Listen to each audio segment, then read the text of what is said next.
Muy buenos días a todos y a todas. Como platicamos nuestra clase anterior, nuestra sesión anterior, el día de hoy vamos a iniciar el estudio del procedimiento penal, pero lo vamos a estudiar desde sus enfoques epistemológicos, noxiológicos y procedimentales. ¿Esto con qué finalidad? Profundizar en el desarrollo de esta institución jurídica denominada procedimiento penal. Muy bien. Entonces, veamos un poquito del tema. Primero que nada, retomando una alegoría que realiza el doctor Sergio García Ramírez, es necesario que hagamos un dibujo de cómo está configurado un procedimiento penal. ¿Esto para qué? Vamos a partir de la idea para posteriormente aterrizar al procedimiento. Entendámoslo así. El delito está presente universalmente, ¿no creen? En cualquier sociedad, y me atrevo a decir que en cualquier momento, el hombre viviendo en sociedad, pues va a cometer delitos, ¿están de acuerdo? Entonces, Sí, doctor. a lo largo de la historia, pues nos hemos ido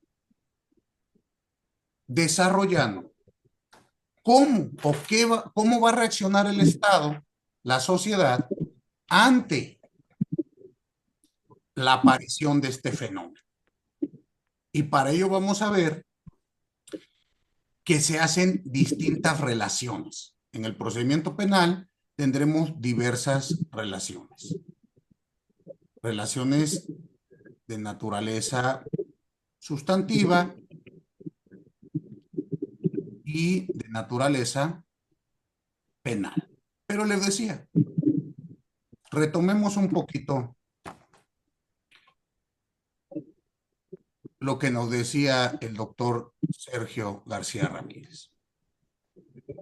Por favor, díganme si se está compartiendo mi pizarra. Sí, Muy bien.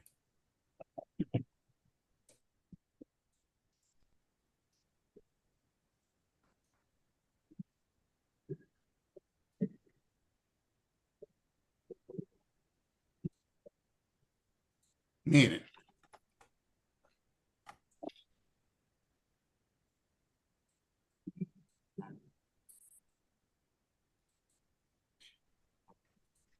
¿qué nos dice el doctor Sergio García Ramírez? Aquí les pongo la cita textual.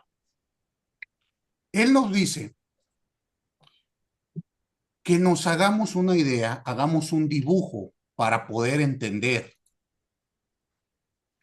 cómo se configura un procedimiento penal. Y nos va a decir que no importa el tiempo, la sociedad, pero principalmente en los estados modernos, en los estados constitucionales de corte democrático, nos dice que vamos a tener esta idea, este dibujo. Todo procedimiento penal consiste en una indagación cuidadosa de los hechos a través de diligencias ejecutadas por distintos actores con cierta vinculación entre ellos, atentos a la cada vez más imperiosa observancia de los derechos básicos involucrados. A esa indagación le debe de seguir un examen de los datos reunidos, su conveniente depuración y la exposición sistemática, jurídicamente regulada y acreditada de las posiciones de las partes.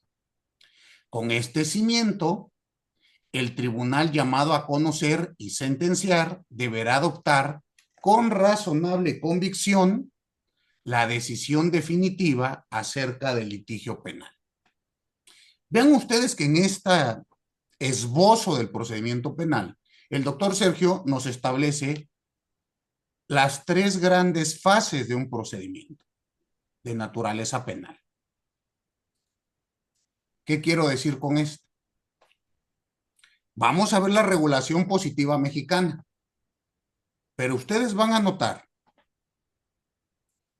que el procedimiento penal actualmente y desde hace mucho tiempo se configuró con una fase de investigación, una fase de depuración, es decir, pues no todo lo que investigo llega a proceso, ¿están de acuerdo? Y una fase de enjuiciamiento, que son los tres grandes rubros que planteó el maestro en lo que les acabo de leer. Esto es nuestro dibujo inicial. Vamos a ver que nuestro procedimiento penal mexicano, pues, retoma muchas de estas cuestiones. Pero es importante que pensemos lo siguiente. El procedimiento penal, para que exista, va a estar configurado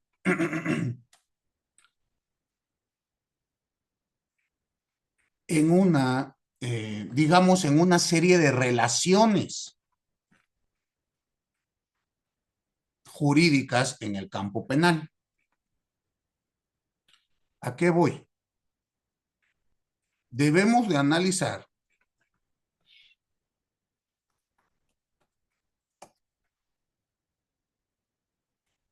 que la norma procesal penal, bueno, que la norma penal genera distintos tipos de relaciones con los ciudadanos o con las personas sometidas a la jurisdicción del Estado.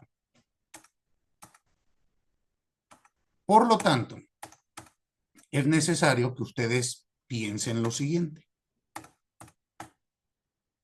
Vamos a tener una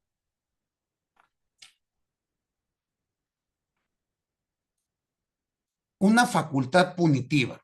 Recuerdo, si mal no estoy, que aquí algunos de ustedes me señalaron que también trabajan el aspecto administrativo sancionador. Piénsenlo del siguiente modo. Decía yo que el conflicto está inmerso en la vida en sociedad. ¿Concuerdan conmigo? Bueno, el ser humano a veces se pelea consigo mismo. Esos son conflictos internos, ¿no creen? Sí. Máxime con nuestros congéneres. No sabemos a ciencia cierta cuándo surge el proceso. Históricamente no tenemos un punto, un documento que nos diga aquí apareció el proceso. Tenemos ideas, tenemos antecedentes remotos que nos señalan que la idea del proceso pues aparece desde que tenemos registros de civilizaciones, desde que la sociedad puede registrar con un lenguaje por medio de una escritura, nos aparecen ejemplos de procesos. Y así ustedes van a ver que desde el antiguo Egipto, perdón, ya teníamos procesos. Pero ¿cómo surge esto? El doctor Rolando Tamayo,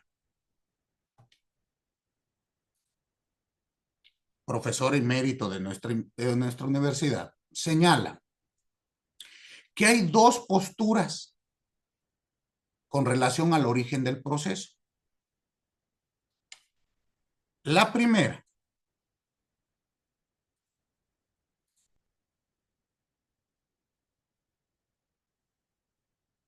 vean ustedes lo siguiente.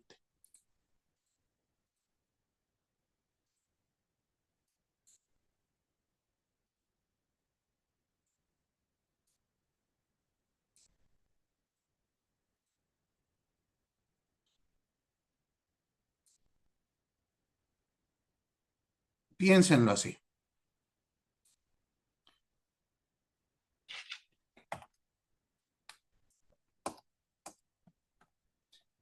Aquí estoy hablando del origen del proceso, no del procedimiento penal, o el proceso como instrumento para resolver nuestros conflictos. El doctor nos señala que hay, a saber, dos grandes corrientes, ideas,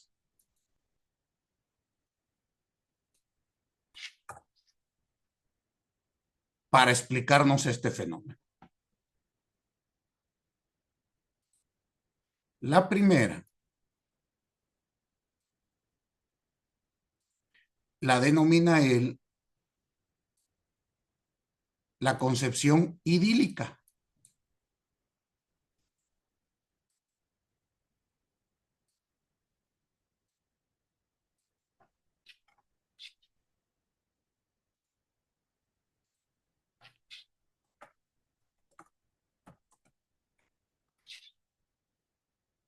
Y la segunda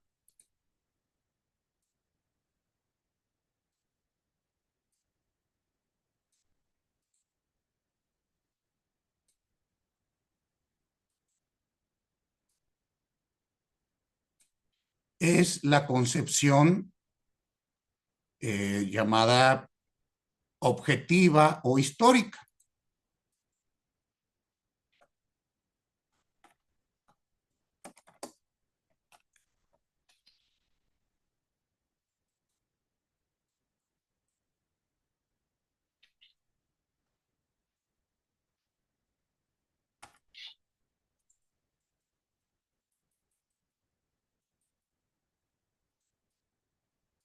Miren, entonces vamos a tener aquí dos nociones. Insisto, conflicto siempre tenemos, y ante la aparición del conflicto, pues llegaron formas de solucionar el mismo. ¿Puedo dejar de compartir mi pantalla? Piensen lo siguiente. Sí. Tenemos un conflicto de cualquier naturaleza, pero los principales que existieron, piensen ustedes, sociedades arcaicas donde no había internet, no había TikTok, no había nada, pues los conflictos eran de naturaleza. ¿Qué les gusta? ¿Patrimonial? ¿Me robaste? ¿Esto es mío? ¿Esto es tuyo? ¿De naturaleza pasional o de sangre? ¿Te lesiono? ¿Me lesionas? ¿Te mato? ¿Me matas? ¿Estamos? Posiblemente con el paso del tiempo y la instauración de, bueno, en algunas culturas donde no existe la poligamia, de la monogamia, pues aparecieron los adulterios, cuestiones de naturaleza pasional. ¿Estamos? Entonces esto sería como que lo principal. Y obviamente los delitos, bueno, estos aparecieron después, los delitos contra el Estado. Bueno, ante estos conflictos, pues, ¿cuál es la solución natural? ¿Qué es lo que se hace normalmente? Si alguien me lesiona, ¿yo qué hago? Lo lesiono, ¿no? Por ello el tema de el ojo por ojo, la ley del tailón. La ley del talión, justamente, pero la ley del talión aparece muchísimo tiempo después. En un inicio, pues, ¿qué pasaba? La ley del más fuerte. ¿Estamos? Te lo quito porque puedo y hazle como quieras. Hoy en día ya no pasa eso, estoy hablando cuestiones arcaicas. Hoy por 1,000 pesos jamás secuestrarían a un niño y lo matarían. ¿Están de acuerdo? Eso sería una barbarie. ¿Concuerdan conmigo? Pero en estas civilizaciones antiguas donde no Sí, doctor. teníamos todos estos derechos que hoy en Dinamarca abundan, pues pasaban cosas de esta naturaleza, un estado de barbarie. ¿Y qué tuvo que ocurrir? El Estado, bueno, primero que nada, ya dependiendo la postura que ustedes tengan sobre el origen del Estado, de cómo nace el Estado, puede ser una postura contractualista al estilo Juan Jacobo Rousseau, John Locke, en el sentido que el Estado surge como un ente protector y todos nos pusimos de acuerdo, cedimos una parte alícuota de nuestra soberanía para que el Estado resuelva nuestros conflictos, o más al estilo de Thomas Hobbes, donde nos dice, no, el Estado surge por una necesidad. El Estado es un monstruo. El Estado debe tener poder. El Estado debe poder avasallarnos. En cualquiera de las dos posturas, van a notar ustedes que el Estado nos quita o cedemos, en cualquiera de las posturas, el uso de la fuerza. Y a partir de esto, el único uso de la fuerza legítimo es el que tiene el Estado. ¿Queda claro? Piénselo así, compañero Sócrates. Si yo le debo a usted 500 pesos, ¿puede agarrarme a golpes para cobrarlos? Definitivamente no, doctor. Bueno, sí puede, pero va a incurrir usted en un ¿qué? En un En un delito. delito. ¿Estamos de acuerdo? Así es. Entonces, a esta facultad que se le otorgó al Estado le vamos a llamar jus punendi o derecho a sancionar. El derecho sancionador, como ustedes saben, eso estoy seguro, todos y todas,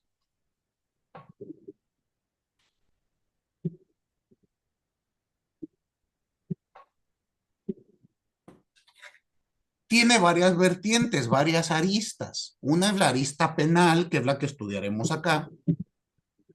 Otra es la arista administrativa. Otra puede ser la arista política. Piense usted en un juicio político, en un proceso de procedencia. ¿Estamos? Incluso se hablan algunos, en nuestro país por lo menos, de una vertiente electoral o administrativo electoral y una vertiente fiscal. Por lo menos en nuestro país tienen autonomía el derecho electoral y el derecho fiscal. Recuerden que en otros países no tenemos esta taxonomía, ¿no? Por eso, aclaro, es para nuestro sistema. Pero dense cuenta ustedes, el Estado nos puede castigar, sancionar. Eso es el jus punendi. Bueno, partiendo de esto, es necesario, les decía, entender cuáles son las concepciones del proceso. Primero, hablaré de la idílica. Adelanto, no comparto esta concepción. Idílico, ¿qué quiere decir idílico? Zaira, ¿qué quiere decir idílico?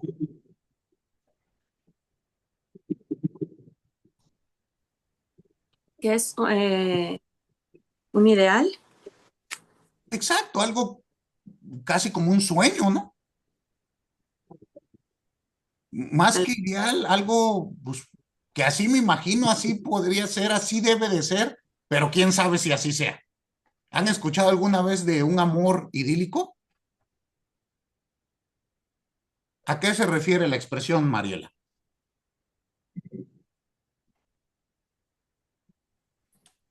Se refiere a, como ya lo habíamos escuchado, lo ideal, lo que quisiéramos que fuera, ¿no?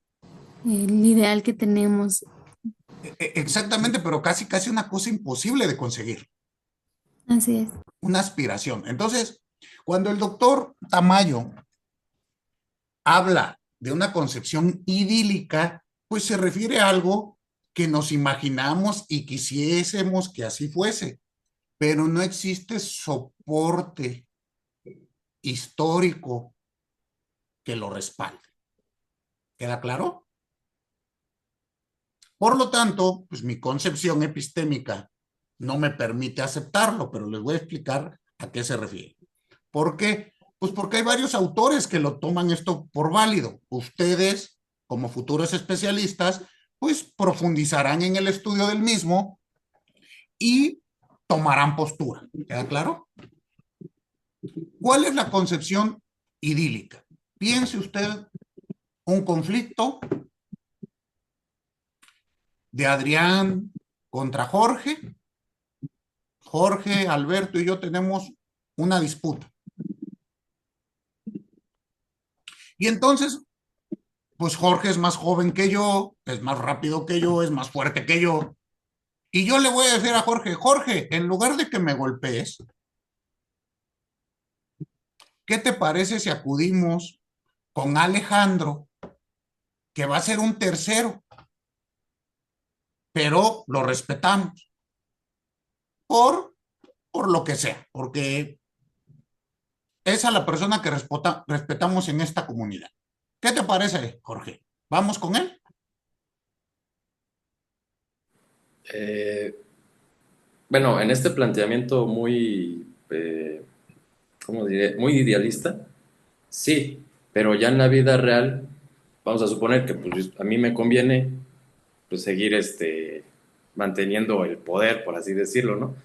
Entonces es muy difícil que alguien quiera someterse por sí mismo, ¿no? Entonces podría ser en ese sentido que pues a lo mejor, idealmente sí, pero en la práctica pues realmente pues creo que es lo que también está pasando en muchos lugares, dices, pues yo, lugares olvidados o que el Estado no está, pues son grupos delictivos los que mantienen como el control y si realmente necesitan más que ceder, ser sometidos ante cierta justicia en ese sentido, ¿no? Claro, la concepción idílica parte de esta fantasía. Jorge teniendo poder respecto de mí, que lo natural que sería, pues que me avasalle, ¿no? Sí. Él decide renunciar a sus ventajas y someterse a lo que resuelva Alejandro en un plano de igualdad conmigo. Suena maravilloso y suena pues de personas civilizadas, pero como Jorge dice, pues no creo que eso pase. ¿Están de acuerdo? Ni en el siglo 30 antes de Cristo, ni en el siglo 21 después de Cristo. Es más, ¿ustedes creen que alguien va al proceso penal por su gusto?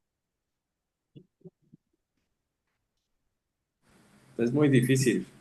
No, no, pues es imposible. Pues no, sí, ¿Quién va a ir por su gusto a un proceso penal? no, pues por eso son las órdenes de aprehensión, porque realmente es como el de muy raro el que yo la verdad no conozco a alguien que haya ido a comparecer, así como que una citación de naturaleza penal, o sea. Supongamos que sí van, pero no va por su gusto, va porque le llegó una citación y sabe que si no acude, lo van a prender o lo van a presentar. Entonces, esta concepción idílica es básicamente esto, pero ustedes la van a escuchar mucho. Otro gran problema que encuentra el doctor Tamayo respecto de esta concepción, el primero, como les he señalado, pues no hay registro histórico que nos diga esto. El segundo, se está confundiendo al proceso con el arbitraje. ¿Están de acuerdo? En un arbitraje voluntario entre las partes, justo su naturaleza es esa. Las partes en conflicto Se ponen de acuerdo para acudir ante un tercero que ellos eligen. ¿No es así? Y el arbitraje evolucionó paralelo al proceso. Son cosas distintas. ¿O ustedes confunden un arbitraje con un proceso? Quiero pensar que no, porque no los veo convencidos. Pero son cosas distintas. ¿Estamos? Para empezar, para que haya un arbitraje se requiere del pacto arbitral, ya sea voluntario, por expresión de las partes, como podría ser un arbitraje privado, o ya sea tácito por sometimiento a la voluntad del legislador. Pero esto es distinto del proceso, ¿concuerdan? Entonces, la concepción idílica, pues el doctor Tamayo, insisto, me parece acertadamente, dice, no, esto, pues, suena precioso, pero no nos hace sentido. Y como han señalado ustedes, el proceso penal, pues es una cosa que se vive en la práctica, ¿no creen? Aquí en el proceso ideal como que no podemos hablar mucho de ideales y de cosas así, sino tenemos que analizarlo en la esencia dura del fenómeno. Y normalmente los bienes que están en disputa, los intereses, son intereses, pues a veces de la más alta valía. ¿Queda claro? Los bienes jurídicos, piense usted la vida, la libertad, la salud. ¿Estamos? Entonces, vayamos a la otra concepción, la histórica objetiva. La histórica objetiva sí tenemos elementos que nos permiten ir encontrando el origen de la solución, el origen del proceso, dónde, cómo, cuándo, por qué. Recuerden ustedes que mi explicación está enfocada a nuestro sistema romano-germánico. ¿Queda claro?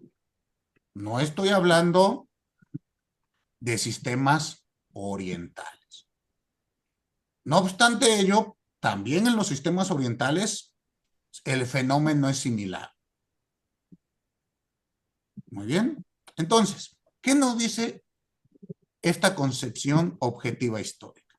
Tenemos documentos que nos permiten ir analizando cómo surgió un proceso.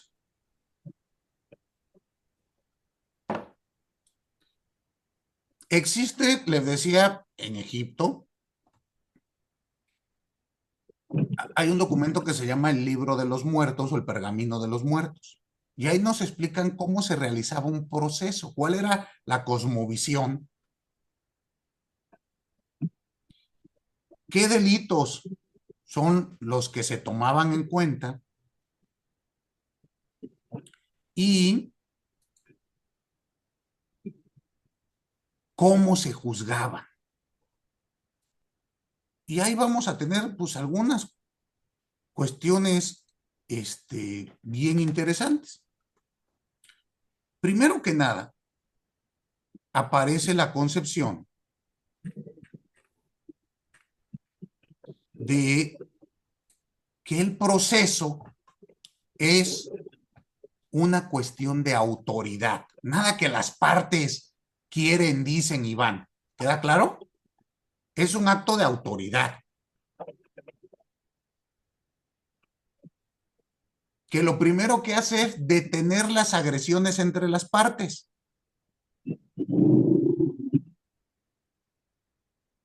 ¿Para qué? Pues para que el Estado resuelva la controversia. Insisto, sitúen su imaginación, su mente en una época arcaica, donde incluso no existía ni el dinero, hablábamos cuestiones de trueque, pues lo normal que era, me lesionas, te mato. Lastimaste a mi hija, te mato. Hoy en México ya no pasa, o sea, barbaries así, que se bajen del carro y se líen a golpes en medio del tráfico y cosas así, sería impensable en la Dinamarca en la que vivimos. Pero en este mundo arcaico del que yo estoy hablando, que ya no existe, pues pasaban locuras así. Entonces el Estado, ¿están de acuerdo que el Estado no podría decir, le voy a dar abrazos a los locos, ¿no? Tenemos que poner orden. Entonces el Estado dice, a ver, nadie hace uso de la fuerza, el único que hace uso de la fuerza soy yo. Y si alguien hace uso de la fuerza, lo mato. ¿Estamos? Muy bien. Primero detenemos agresiones. Piénsenlo así, el proceso inicialmente, en esta época arcaica, lo iniciaba el demandado. Hoy en día nos parecería una locura, ¿no? En materia penal lo iniciaba el acusado.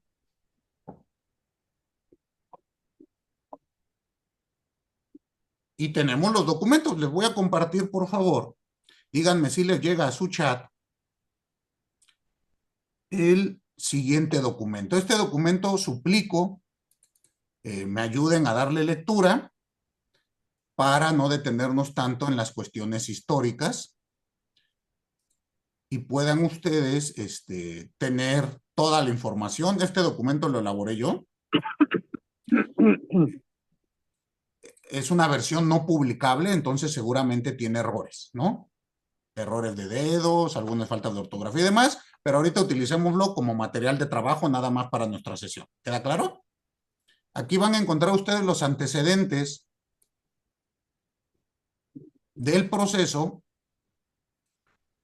desde la cultura egipcia hasta el Código Napoleón. Muy bien. Todavía está pendiente ahí desarrollar algunos aspectos ya del campo mexicano, porque apenas, bueno, porque lo estoy desarrollando todavía algunos aspectos. Entonces, ahorita de momento me interesa que ustedes lean hasta el Código Napoleón. Ya México lo platicaremos en su momento. ¿Queda claro? Bueno, aquí ustedes van a ver justo lo que les platico. El origen del proceso se da así. El acusado, piensen ustedes lo siguiente, si yo mato a alguien, tal como dijo Karen, pues ¿cuál creen que será mi castigo? ¿Qué creen que va a ser la víctima? Perdónenme, los deudos de la persona que maté. ¿Qué harían en esta época arcaica? Buscar También venganza. matar.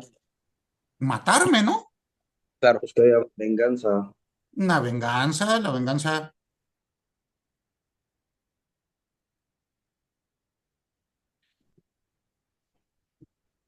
Entonces, si yo no quiero que la familia me mate, ¿qué creen que debo de hacer?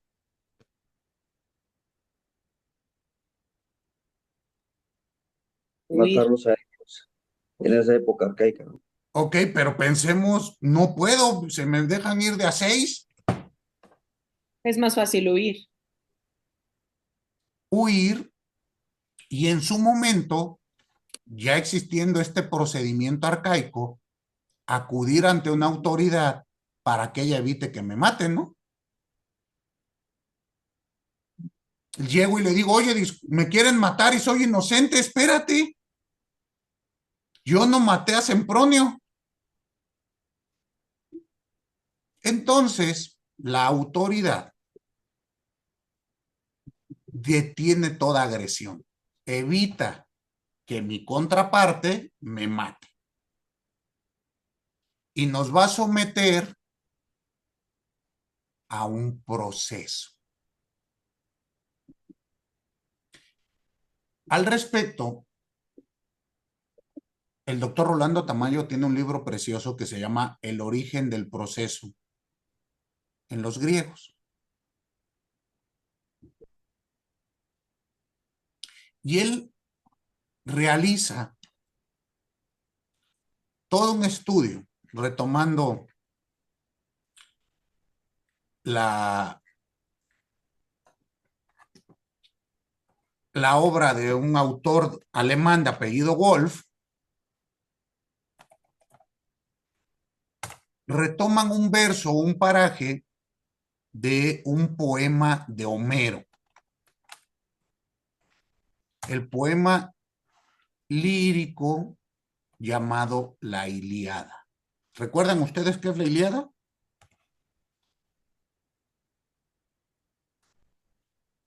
Sí, un poema hecho como alegoría, ¿no? ¿Pero de qué se trata? ¿Te acuerdas? Hasta hay película. Sale Brad Eh, Pitt y todo, ah, ¿no? es ¿No? parte, ¿no? No, es que son como varias etapas y tienen que ver con la guerra de Troya. Exactamente. Justo es la historia de la guerra, bueno, el conflicto de Troya. Y aquí ustedes, justo en la Ilíada, en la cosmovisión griega, recuerden el momento, por favor. Pues aquí no teníamos libros de jurisprudencia, ni manuales, ni nada. Todo lo tenemos que sacar, como les platicaba en Egipto, pues, del libro de los muertos. En Grecia, pues, en este caso, de la Ilíada. Y en la Ilíada tenemos dos ejemplos de juicios o de procesos. Uno es el juicio de París, que es el que origina todo el conflicto, pero el que nos atañe viene justo en la Ilíada, en el libro 18. Y aquí nos habla que en este verso, donde se está describiendo los grabados del escudo de Aquiles, recuerden ustedes que Aquiles es un héroe. En la película Troya, Aquiles es Brad Pitt, para que ubiquen más o menos. ¿No? ¿Sí vieron Troya o tampoco? O Sí, hablamos de la casa de los famosos. Ustedes sí, digan. sí, sí. Ah, ok.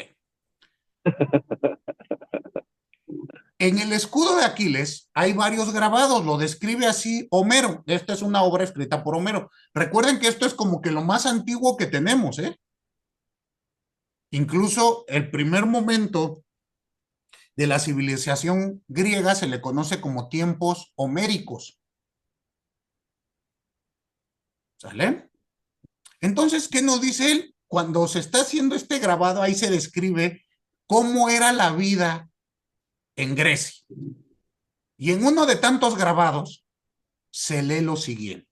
Y de aquí se realiza todo un estudio para identificar el origen del proceso. Nos dice así. Lo voy a poner en la pantalla para que ustedes lo puedan leer conmigo.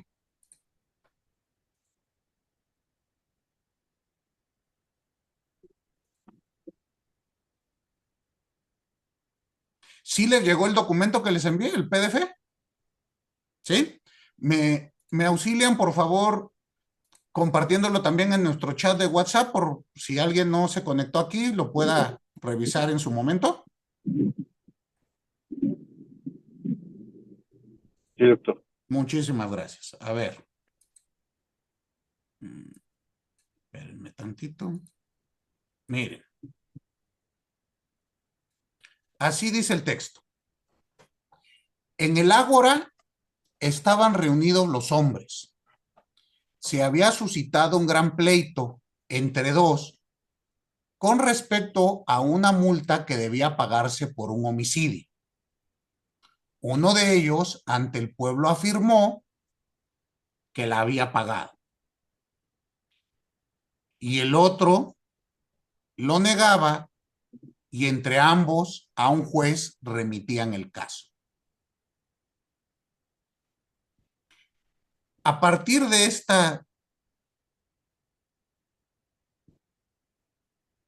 concepción se establece el origen de un proceso. Continúa el texto. Déjenles pongo el otro parágrafo.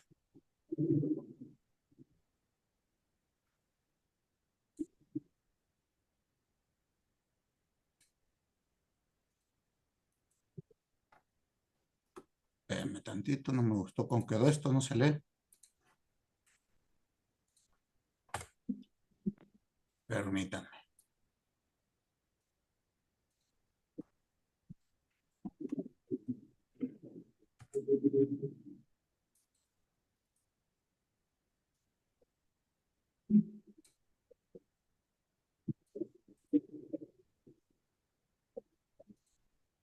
Y dice, y la gente animaba en dos bandos, al uno y al otro. Los heraldos calmaban al pueblo. Y en piedras labradas, los ancianos estaban sentados en el círculo sacro. Empuñaban los cetros y los muy sonoros heraldos, levantándose, uno tras otro, y el juicio emitían. 2 talentos de oro se hallaban en medio en el sueldo para darlos al que la justicia mejor demostrara. Y aquí encontramos prácticamente todos los elementos de un proceso. Una disputa previa, en el caso concreto de un homicidio. Uno afirma y otro niega. Y entre ambos a un juez remitían el caso. Como ustedes pueden ver, ya estamos hablando de una autoridad constituida. No la íbamos a elegir ni la íbamos a nombrar nosotros, ¿están de acuerdo? Ya era una autoridad estatal.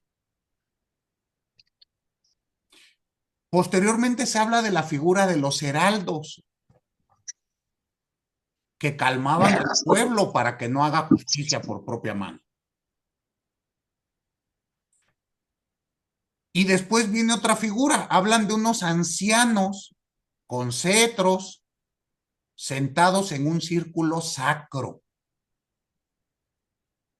Piense usted que en el proceso, desde ese momento al día de hoy, tiene algo de misticismo, ¿no? Como que al juez lo ponemos en un lugar distinto que al resto de nosotros. Es algo sacramental. En aquel momento, bueno, la justicia era reflejo de Dios, en este caso de los dioses, porque son politeístas. Hoy en día, pues hablamos de este ideal de protección de derechos humanos, esta aura que le damos, ¿no? A la autoridad. Entonces, dense cuenta que no hemos cambiado tanto. Después se habla que había hasta un sueldo, 2 talentos de oro. Era un tribunal colegiado, lo podemos inferir, y las votaciones se realizaban en el ágora, había un lugar para resolver el conflicto. Hoy le llamaríamos tribunal, sala de audiencia, en su momento el ágora. ¿Queda claro? Entonces, aquí tenemos una idea del proceso. Todo esto viene obviamente desarrollado en el documento que les di. Pero dense cuenta lo siguiente. Ya que tenemos esto y que hemos entendido que el proceso surge, de algún modo, pero surge, pues vamos a entender que hay relaciones entre el Estado y los sujetos sometidos a él. Primero que nada, vamos a tener relaciones jurídicas de naturaleza políticas de sujeción general. ¿Qué quiere decir esto?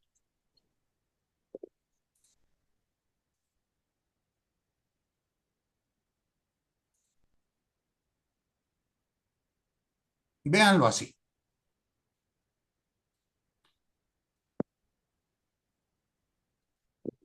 piensen ustedes lo siguiente. El Estado, en ejercicio de su facultad,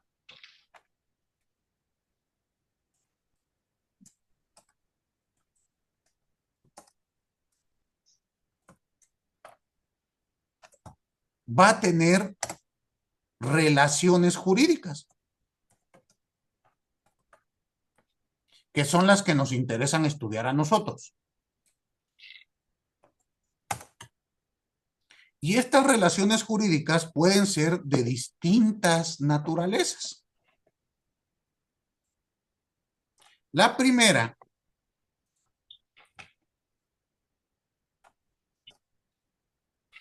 van a ser las relaciones políticas de sujeción general. ¿Sí aprecian mi pantalla? No. Bueno, es que usted viene manejando, Arturo, tal vez por eso sea. Y si está en el celular, puede ser complicado, pero trataré de corregirlo, no se preocupe. Pero los que sí pueden ver mi pantalla, chéquenlo. El primer tema son las relaciones políticas de sujeción en general. ¿Cómo las vamos a entender o a qué se refiere? Insisto, el Estado tiene la facultad punitiva, ¿concuerdan? Muy bien. Con esta facultad punitiva, el Estado tiene relaciones con nosotros, una relación de supraordenación. ¿Están de acuerdo? Estoy hablando única y exclusivamente de facultad punitiva. En la facultad punitiva hay una supraordenación. Estado tiene la facultad y me ordena. ¿Queda claro? Y de esta facultad surgen relaciones jurídicas, en este caso con nosotros, como sujetos de derecho penal. La primera es una relación política de sujeción en general. Esta es la que se da con todos los sujetos que nos encontramos en el territorio donde ejerce soberanía el Estado, donde es competente el Estado. Y por lo tanto, estamos obligados a observar las leyes de ese Estado. Les pregunto, Mariela, ayúdeme por favor. Piense usted en lo siguiente.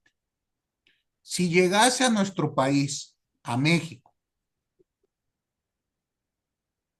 a la Ciudad de México, a vivir una persona que profese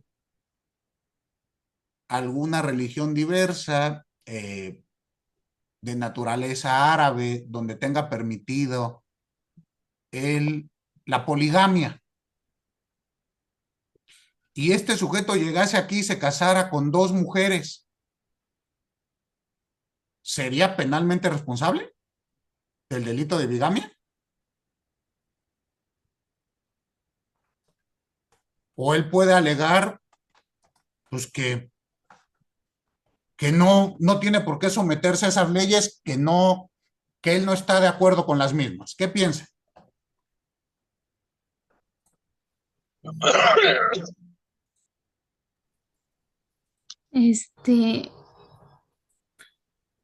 Pues independientemente de que sea de otro país, está sujeto a lo que ordena el Estado. ¿Y lo mismo le pasaría a usted, Mariela? Si va a otro país y realiza una conducta que en México no es delito, pero allá sí es delito, ¿será sancionada? Sí. ¿Ok? Por el solo hecho de entrar a la soberanía de un Estado, tenemos una relación política de sujeción en general. ¿Queda claro? todos estamos obligados a observar las leyes del Estado, propiamente en materia penal. Y si ustedes gustan, podemos irlo viendo en nuestro mismo país, que somos una república federal. Pues hay conductas que en el Estado de México son delitos y en Ciudad de México no son delitos. ¿Están de acuerdo? Entonces, surge esa. Después tenemos la relación jurídico-penal hipotética. Esta se refiere a que el Estado tiene potestad de castigar sobre la base de las mencionadas normas jurídicas a cualquiera que las viole. ¿Esto qué quiere decir? Que existe una norma, una hipótesis normativa fáctica de sanción penal. ¿Dónde vemos representado esto? En los códigos penales, en las leyes específicas.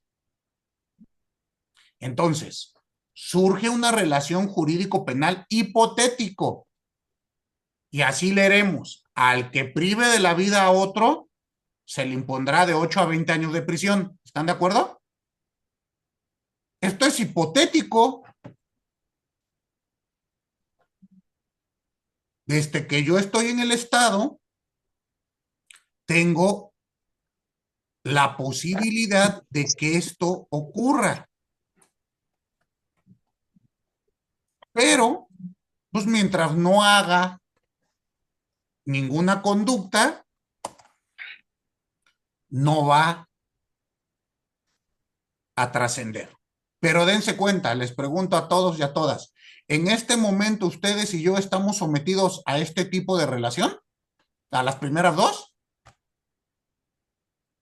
Sí, ¿no? Yo tengo la obligación de respetar la norma penal y aparte hay una relación hipotética. Sé que existe un catálogo de tipos penales en los que puedo incurrir. ¿Están de acuerdo? Sí. Veamos el tercer tipo de relación.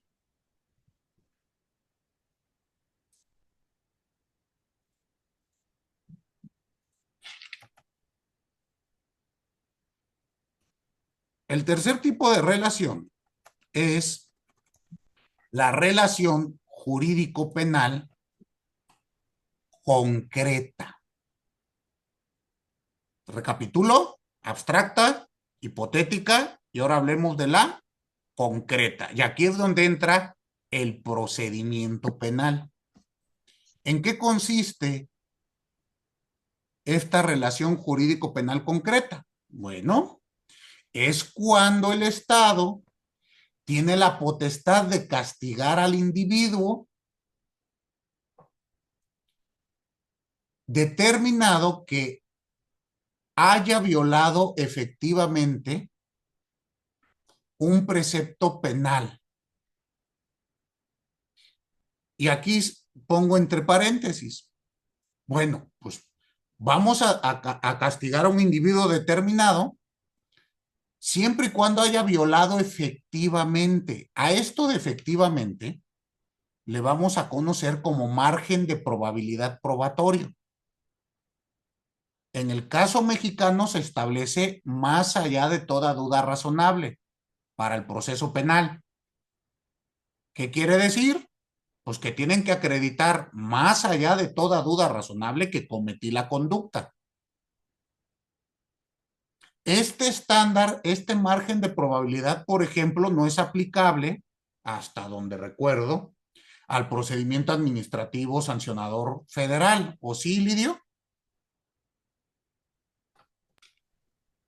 No, de hecho, ese concepto tampoco está contemplado en la Ley General de Responsabilidades Administrativas, sino que se basa más bien pues, en hechos concretos, en conductas también con un catálogo de la Ley General de Responsabilidades en la que puede incurrir el, el, el servidor público, que se pudiera decir que son una especie de tipos penales, o en este caso Sí, sí, tipos sí. administrativos. Pero mi pregunta concreta es: ¿cuánto le tengo que acreditar al juez? al órgano sancionador, ya sea si es falta grave o no grave, pues hay un margen que se debe de cubrir, ¿no? Y eso lo debe de establecer la ley. En el procedimiento penal, el margen expresamente establecido es más allá de toda duda razonable. En el resto de las normas, por regla general, el margen de probabilidad nada más es probabilidad prevaleciente o prevalencia de probabilidad. Se le llama de uno de esos dos. A esto también se le llama estándar probatorio. Normalmente en penal sí nos enfocamos a estarlo analizando porque pues esa cosa de más allá de toda duda razonable es un galimatías que nadie entiende. Y en el resto de los procesos decimos, pues con que se convence al juez y ya. Y a veces el juez se convence por mil cosas, ¿eh? No puede ser irracional. Entonces, bueno, juez, órgano interno de control, órgano decisor, no digamos exclusivamente un juez. Entonces, por eso aquí es importante esto. Se tiene que determinar que se haya violado efectivamente. No presuntivamente, no yo creo, no, nada, nada. Efectivamente. En el caso, insisto, penal, nuestro país establece más allá de toda duda razonable, que es el margen o el estándar probatorio aceptado actualmente en la mayoría de los procedimientos penales. Pero a su vez, ¿qué es lo que se tuvo que haber violado? Un precepto penal. Y para hablar de esto, en materia penal, estudiamos los juicios de culpabilidad. En el juicio de culpabilidad aparece el juicio de reproche, donde analizamos tu conducta, las circunstancias que la envolvieron, para sancionarte. Pero efectivamente hay que demostrar que participaste. Y aquí es donde se analizan diversos aspectos, ¿no? El juicio de culpabilidad. Muy bien, pero aquí es donde te realizo el reproche. Entonces, dense cuenta que todo nuestro curso nos vamos a enfocar a la relación jurídico-penal concreta. Es decir, el instrumento que tiene el Estado para materializar las sanciones hipotéticas a un sujeto determinado. Y el único instrumento que tenemos se llama procedimiento penal. Entonces, piensen ustedes lo siguiente. La relación jurídica penal concreta, que es esta tercera que estamos hablando, va a tener notas características que nos permiten estudiarla de manera autónoma. Nos permiten analizarla, en este caso, en una materia concreta. ¿Qué va a pasar con ella?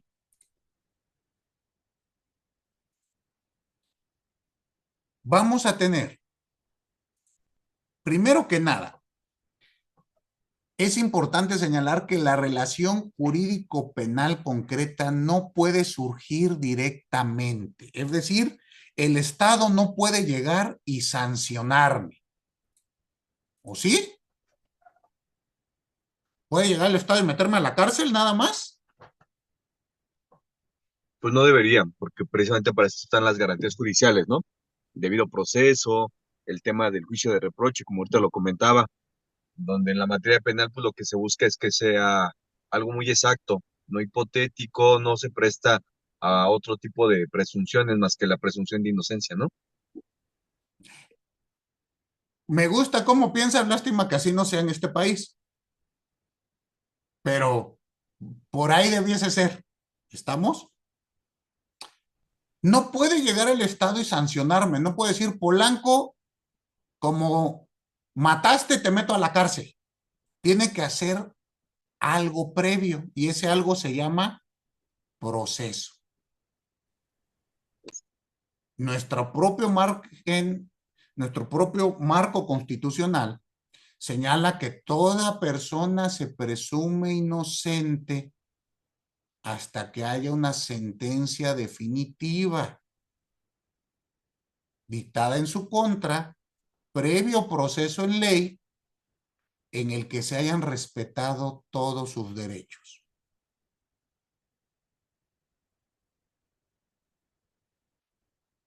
Esto nos da el primer punto para analizar que se requiere un proceso. El derecho penal no es un derecho de coerción directa, sino de coerción indirecta. El poder punitivo no puede actuarse inmediatamente con el uso directo de la fuerza. Esto es importante que ustedes lo tengan en mente. Siempre va a ser una cuestión indirecta. ¿Era claro?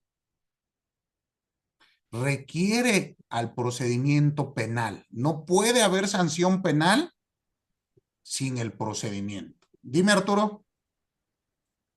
Me quedé pensando ahorita en esa parte, ¿no?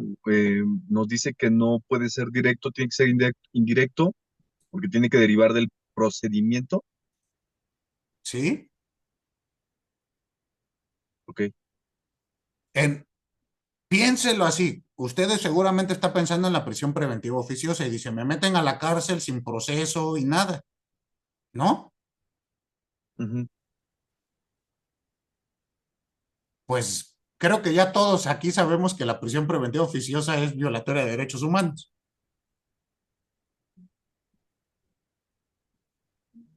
Ya hay resolución de la Corte Interamericana. Lástima que nuestra tremenda Corte pues no se quiso pronunciar y creo que ahorita lo aventó Ya no. de 150, lo puso en el 189 porque pues no nos vamos a andar Bastante. preocupando de algo tan somero y vulgar y tonto como la libertad de las personas, ¿no? Eso, algo han de haber hecho, por eso están en la cárcel, ¿sí o no? Esos son ejemplos de violación a nuestros derechos. En rigor de verdad, cuando yo estoy sometido a una prisión preventiva, quitemos la oficiosa, pensemos la justificada, estoy sometido mediante una medida cautelar en donde hay que acreditar la necesidad de cautela, la proporcionalidad de la medida de manera objetiva. Y esa privación va a ser por un tiempo determinado, no como las locuras que se hacen en este país que te dicen, ¿y cuánto va a durar la prisión? Lo que dura el juicio. Oiga, o sea, ¿tanta es la necesidad de mi cautela? ¿Sí me explicó? Debe de ser por un tiempo determinado y eso no se considerará pena anticipada. Ahí estoy de acuerdo. ¿Por qué? Pues porque en el derecho punitivo penal, pues ¿qué tenemos? ¿Cuál es la sanción primordial? Un reproche con una posible privación de la libertad y en dado caso, se inicia un procedimiento coactivo para garantizar la reparación del daño. Aquí en penal no tenemos más, ¿están de acuerdo? Sí. Entonces es la cárcel y para que haya cárcel necesitamos proceso. El Estado no puede venir en automático y meterme a la cárcel, es a lo que voy. Y esta configuración justo se ha hecho así a partir del siglo XVIII, XIX, porque de los documentos que les envié, ustedes verán que en el siglo XII no ocurría eso. En el siglo XII, en los procesos inquisitivos, lo común era la cárcel, la prisión preventiva. En cuanto se realizaba una calificación, una investigación calificada, fíjense qué figura aparecía ahí. Ahí aparecía la presunción de culpabilidad. Qué bonito, ¿no? Y ante la presunción de culpabilidad, había prisión preventiva oficiosa y embargo de todos tus bienes. Oh, por fortuna ya México ya no está en el siglo XII, ¿concuerdan conmigo? Sería una locura. O sea, ¿están de acuerdo? Eso es en la Inquisición en la Edad Media. Hoy ya no pasa eso. Todo lo que más nos sobra son garantías en este país. ¿Concuerdan? Eso, sí, sí, sí, porque no vayan ustedes a estar diciendo otra cosa y esto se puede descontrolar. Entonces, todo es maravilloso y todo es feliz y todos comemos perdices. Muy bien. Ahora, esta relación que, insisto, requiere indirecta, es de coerción indirecta, va a requerir el proceso penal. Ahorita, de modo preliminar, hay que señalar cómo vamos a entender o qué entendemos, cuál es una idea de proceso penal. Aquí vamos a retomar la definición de Vincenzo Mancini. Este es un clásico del proceso penal que me parece que necesitamos seguirlo estudiando. Miren, ¿qué nos dice el autor? Nos va a decir, espérenme tantito, a ver, díganme si ahí se alcanza a ver bien. Ahí, ¿se ve? Sí. Vincenzo, al definir el procedimiento penal, el proceso, mejor dicho, nos dice lo siguiente.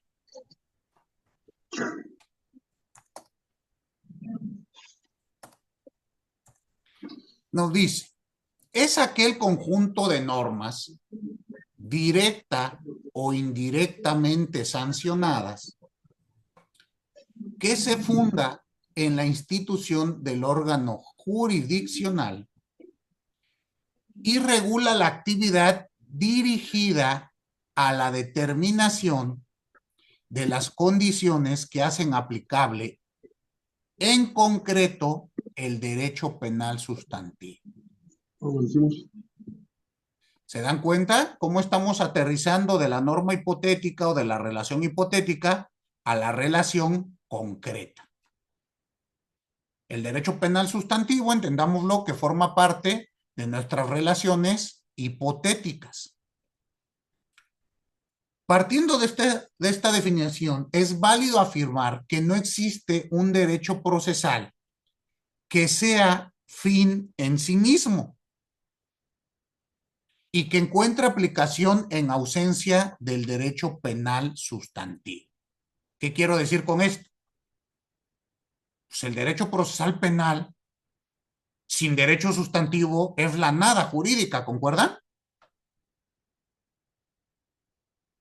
Va a requerir forzosamente al sustantivo para que pueda existir una relación de naturaleza penal concreta. ¿Puedo dejar de compartir mi pantalla? ¿Sí? Ok. Muy bien. Ahora,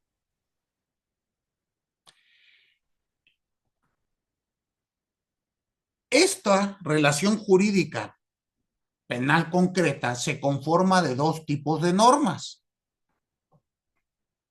de derecho penal material y de derecho procedimental penal. La unión de ambas normas configura el proceso penal.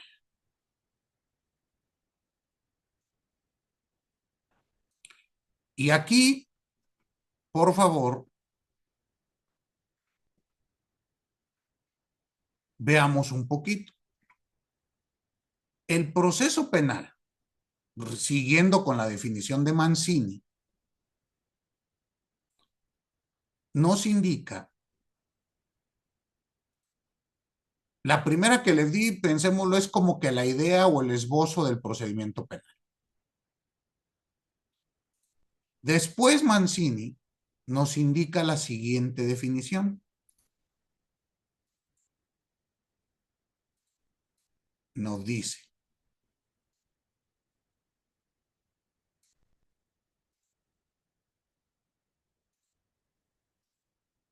déjense las pongo para que la tengan a la mano.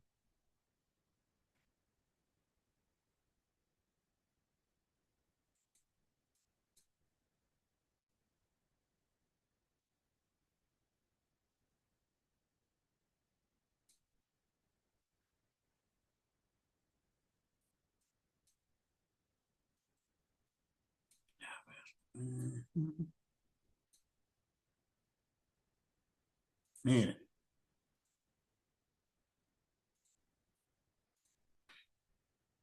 Nos dice lo siguiente. ¿Ahí lo alcanzan a ver? Muy bien. Mancini nos dice que el proceso penal debe de ser entendido como el conjunto de actos concretos previstos y regulados en abstracto por el derecho penal, cumplidos por sujetos públicos o privados, competentes o autorizados, a los fines del ejercicio de la jurisdicción penal, en orden a la pretensión punitiva hecha a valer mediante la acción o en orden a la cuestión legítimamente presentada ante el juez penal. Constituye la actividad judicial progresiva. Y por lo tanto, vamos a ver y debemos de entender que el procedimiento penal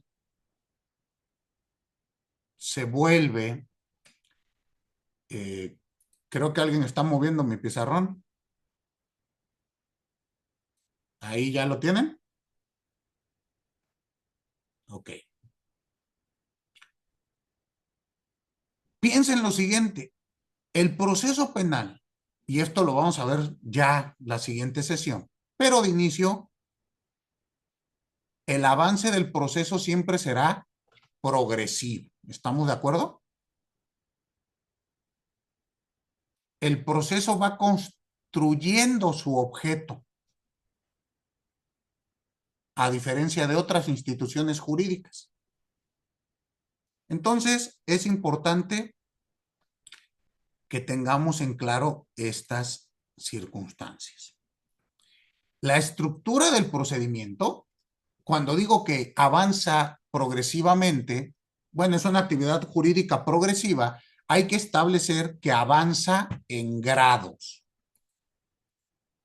El proceso avanza en grados. Y así ustedes verán que tenemos fases, etapas, y a su vez estas conforman un grado procesal. Muy bien. Entonces, esta figura, dense cuenta, pues es un conjunto de normas de naturaleza dinámica que avanza progresivamente y conforma grados. Y a saber,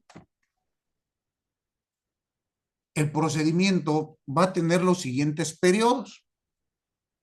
El procedimiento penal, concretamente. Tendremos un primer periodo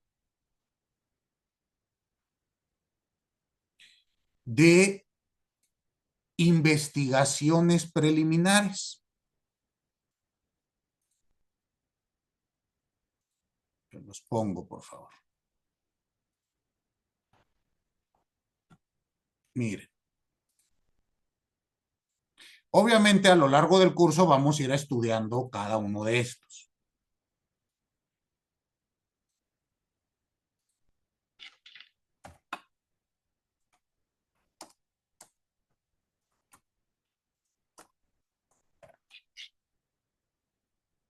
vamos a tener, les decía, un primer periodo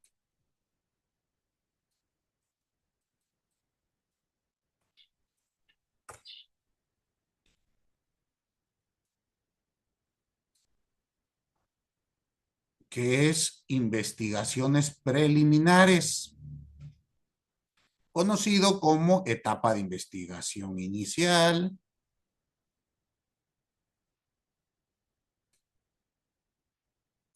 o ya veremos qué más, ¿no? Pero primero veamos así.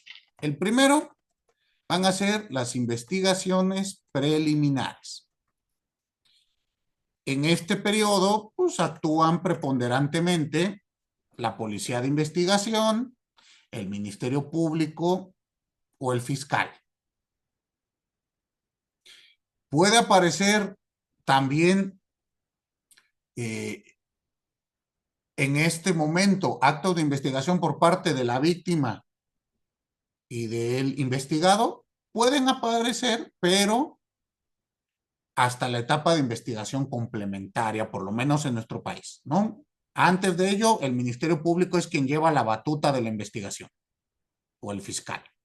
Pero bueno, sin entrar en la regulación mexicana nacional, digamos que siempre va a haber un periodo de investigación preliminar, ya sea en Estados Unidos, ya sea en Rusia, ya sea en Francia, vamos a tener investigaciones preliminares que las realizan los policías y el ente investigado. Muy bien. Después tenemos una instrucción formal. ¿En qué consiste? Que los actos de investigación previamente realizados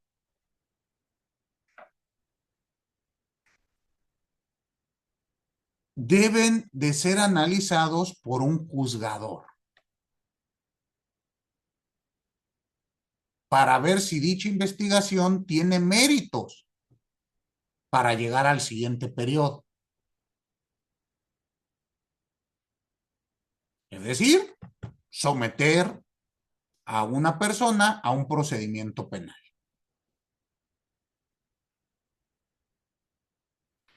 Posteriormente viene un periodo preliminar a juicio. A esto pensemos que es una fase de depuración procedimental para preparar el proceso. Depurar quiere decir quitar las cosas que no sirven.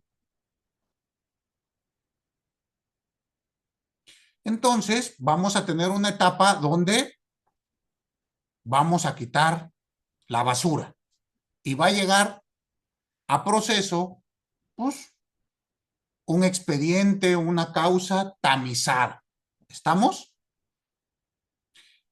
La siguiente fase o el siguiente periodo es el de juicio.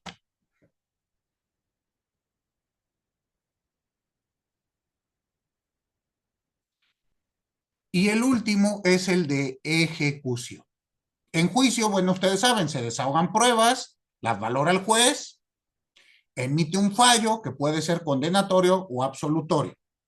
Y en dado caso que ese fallo sea condenatorio, se abre el periodo de ejecución. Muy bien. ¿Puedo dejar de compartir? Sí, maestro. Gracias.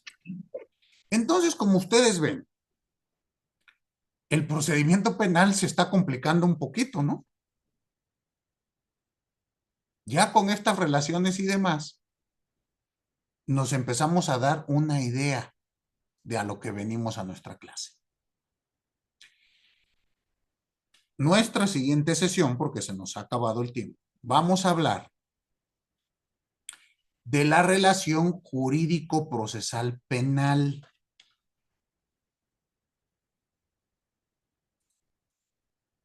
¿Estamos? La doctrina acepta de manera preponderante que en el proceso penal, bueno, que en el proceso en general, la naturaleza jurídica del proceso es la de una relación jurídica. Entonces vamos a analizar la relación jurídica procesal, pero penal. ¿Por qué? Porque quiero que ustedes noten la diferencia entre este tipo de relación y lo que ocurre en un proceso civil o lo que ocurre en un proceso familiar o en cualquier otro proceso. ¿Esto para qué les va a servir? Pues para entender que en el proceso penal no estamos hablando de una cuestión idéntica o similar a un proceso civil. Porque muchas veces lo confundimos. Pensamos que cuando hablamos de igualdad procesal entre las partes, pues sería lo mismo que en materia civil. Y yo les diría, pues creo que no, porque en el proceso penal mi contraparte es el Estado. ¿A poco estaremos en algún momento en un plano de igualdad?